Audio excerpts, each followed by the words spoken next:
लोग कथा सुनते हैं और बहुत लोगों के मन में संशय होता है कि आखिर कथा तो सुन रहे हैं, तो कथा सुनने के बाद होगा क्या, क्या फायदा होगा और क्या फायदा होगा ये हम आपको बताएंगे। क्योंकि हम जो कथा करते हैं ये जीवन को सुंदर बनाने के लिए होता है। जैसे फायदा कैसे होता है, पहले हम एक उदाहरण ले लेते हैं, उसके बाद आगे बढ़ेंगे। एक बार एक ट्रेन में एक दंपत्ति, पति और पत्नी, नई नई शादी हुई थी और स्टेशन पर बैठे थे, कहीं जा रहे थे। ट्रेन आने में विलंब था, तो उन दोनों के बगल में एक संत जी बैठे थे।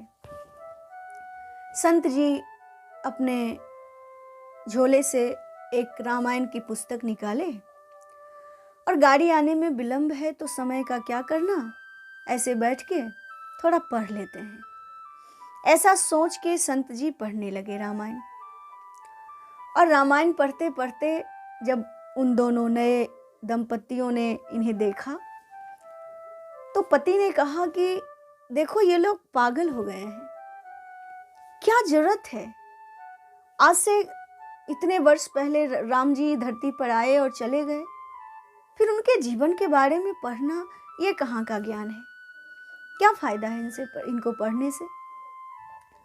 और ये बुजुर्ग लोग हैं, काम धाम तो है नहीं, तो बस ऐसे ही रामायण लेके बैठ जाते हैं। पत्नी ने कहा हाँ हाँ बिल्कुल सही बात है, क्या जरूरत है इसकी।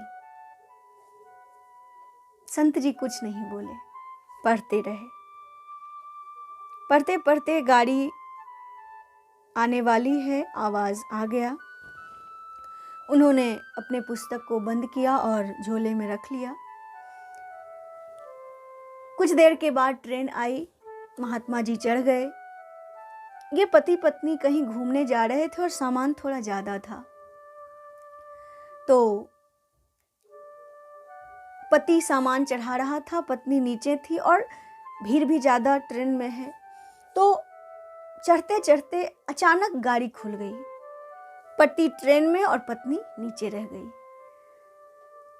अब जैसे गाड़ी खुली तो पति हल्ला करने लगा, अरे रोको रोको रोको, रुकवाओ रुकवाओ। और गाड़ी तो तुरंत स्पीड पकड़ लेती है, जल्दी रुकवाओ गाड़ी को, कोई रुकवाओ, जल्दी रुकवाओ। लोगों ने कहा क्या हो गया, अभी तो गाड़ी आई, स्टेशन पे रुकी और अब क्यों रुकवाना। वो आदमी कहता है अरे मेरी पत्नी छूट गई है, अभी नई नई शादी हुई है, वो तो नीचे रह गई और उसको तो समझा हुआ है नहीं, फिर कैसे आएगी। तो आपातकाल में गाड़ी रुकवाने की व्यवस्था होती है, आप लोग जानते हैं। लोगों ने प्रयास किया, नियम जो है उसके अनुसार गाड़ी रुक गई।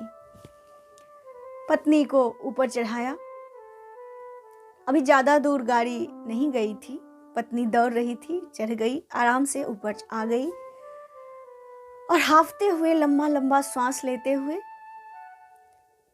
महात्मा जी के बगल में सीट मिला, वहीं बैठ गए। जब 2 मिनट शांति से बैठे और श्वास को ठीक किया, तब महात्मा जी को मौका मिल गया। महाराज जी ने कहा कि भैया तुम स्टेशन पर कह रहे थे कि क्या है इस रामायण में, जो लोग पढ़ते रहते हैं, सब पागल हैं। मैं तुम्हारी जानकारी के लिए बता दूं, वास्तव में सब पागल नहीं हैं।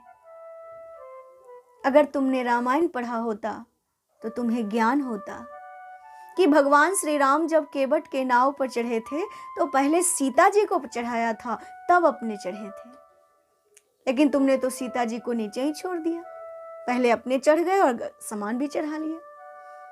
रामायण हमें यही सिखाता है कि जीवन को कैसे जिया जाए। तुम अगर पत्नी को पहले चढ़ा लेते तो तुम्हें इतना परेशान होना नहीं पड़ता। तो सज्जनों, हमारा धर्म ग्रंथ जो हमारे भारतवर्ष का संस्कार है, संस्कृति है, शास्त्र है, ये हमें जीने की कला सिखाती है। जब हम बहुत परेशान हो जाते हैं कभी कभी जीवन जीते जीते, हमारे जीवन में जो दृष्टांत हमने पहले सुने होते हैं, वो दृष्टांत हम अपने पर ले आते हैं, उसकी तुलना अपने से करते हैं और सोचते हैं कि इस सिचुएशन में, इस परिस्थिति में हमें क्या करना चाहिए। और जब हम उस अनुसार कार्य करते हैं तो हमारा जीवन जो कठिन परिस्थिति में जाने वाला है वो आसान हो जाता है, परिस्थिति हमारे अनुकूल हो जाती है। ये फायदा होता है शास्त्र का ज्ञान पाने से। एक और उदाहरण मेरे मन में आ रहा है, बात कर लेते हैं।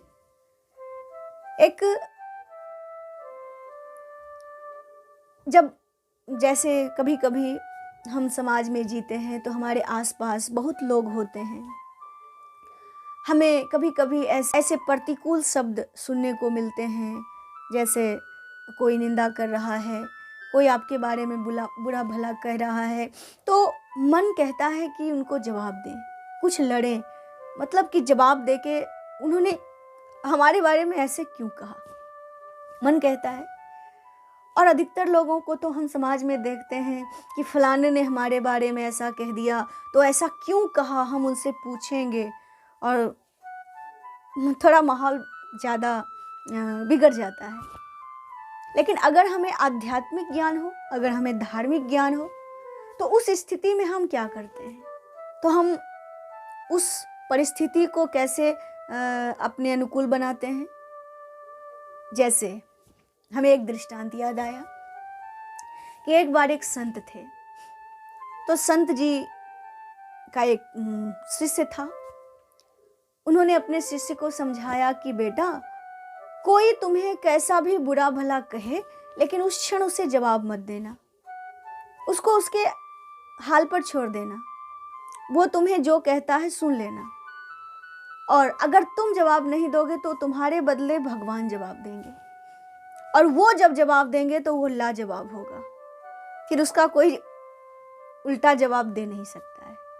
इसलिए अपने आप को संभाल लेना और उस परिस्थिति में धैर्य रखना।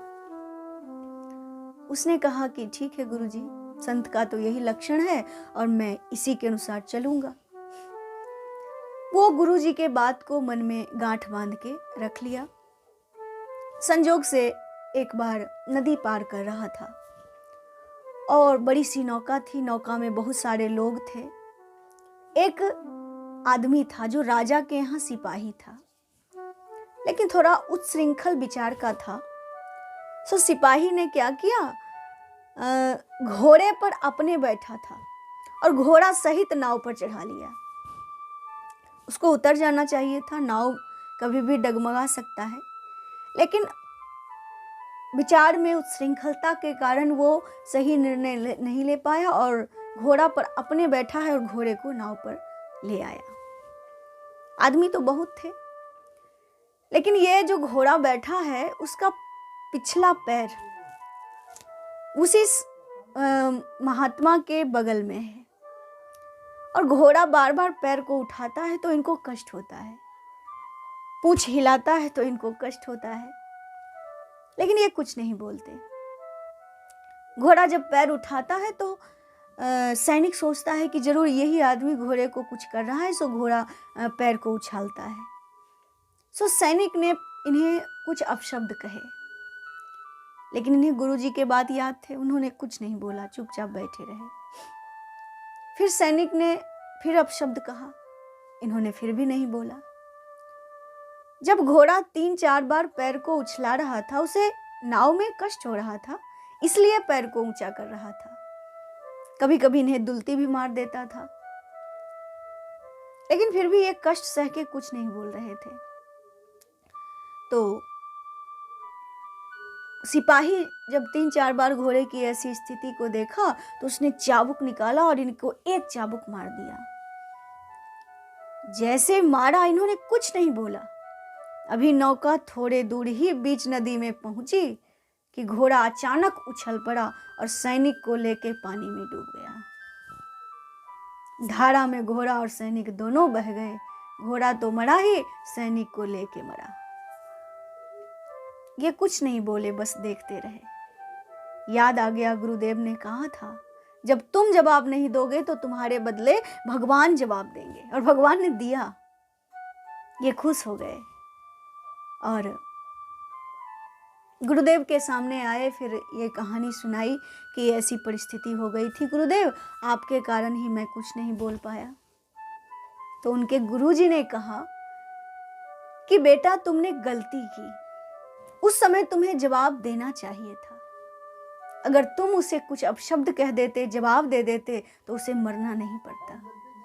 तुमने जो जवाब नहीं दिया यही कारण है कि उसे मर जाना पड़ा।